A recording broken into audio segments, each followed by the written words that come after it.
Well, we have to do this video because for Colombian Education in the UNAD. Well, I have to. This video will talk about.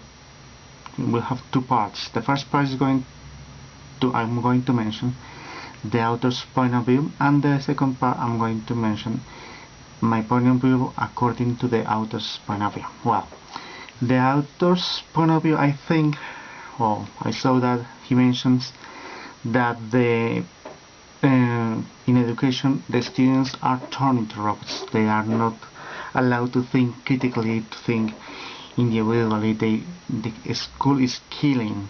He mentions that word. I don't like it. However, he mentioned that word express how he wanted to, what he wanted to say.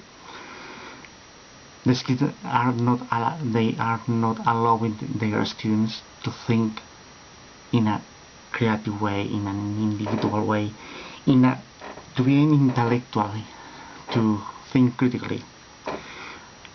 That is because the school has not changed in 150 years. In 150 years, they are just using the same methods, the same situations. One teacher, 20, 30 or 40 students in a classroom, and they say they are preparing the students for the future. But I think that is not true. They are not preparing for the future. They are preparing for the past, according to what he said. Also, he mentions that the teachers are not earning as much as doctors, lawyers, politicians, when they are in charge of sharing the knowledge that they have with the students, and we are the people who is employing them, mainly the government, are not giving the same value that they must have. And they have to give a lot of effort. They have to prepare classes, grading the exams, tests, homework, all of that situation. He also says that there should be collaboration instead of competition, and that's absolutely true.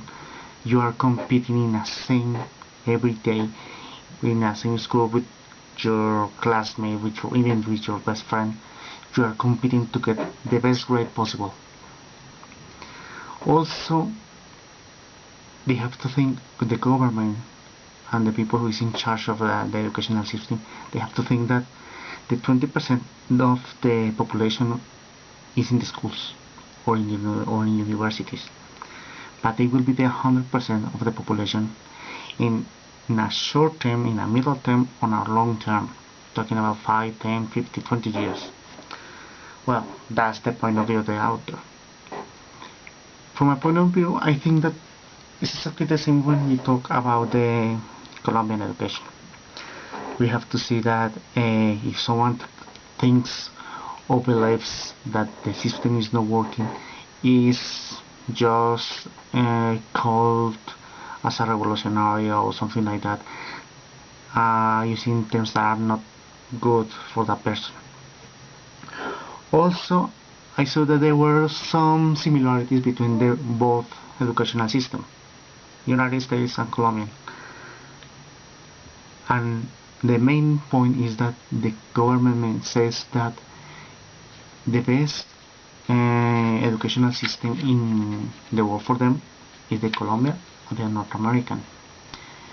Also, I see that students are educated to think in a competitive way, and that's absolutely true. In Colombia happens the same thing as in the United States. Similarly, school tests the information that I mentioned before from the point of view of the author. They say we prepare your children to the future. Sometimes they put it in the front of the institution, and that is not real. Well, in some cases. Most of the cases are that they really, I think that they prepare the students for the future are in private schools. Most of them in Colombia are those who are private or they are bilingual, and they prepare the students using the IB system, or international bachelor. I think that they could prepare the students for the future because they are more linked to the to good universities, to going abroad and having higher studies, and that's not happening with the students who study in a public or government school. They just think in a limited way. They are not allowed to think further, to think in a most to go further when they do some investigation. They just do, if they have to investigate for one paragraph, they are just reading that paragraph. They don't read before that paragraph and after that paragraph in a book. As a teacher of the government, also, if there is a great difference about the payment.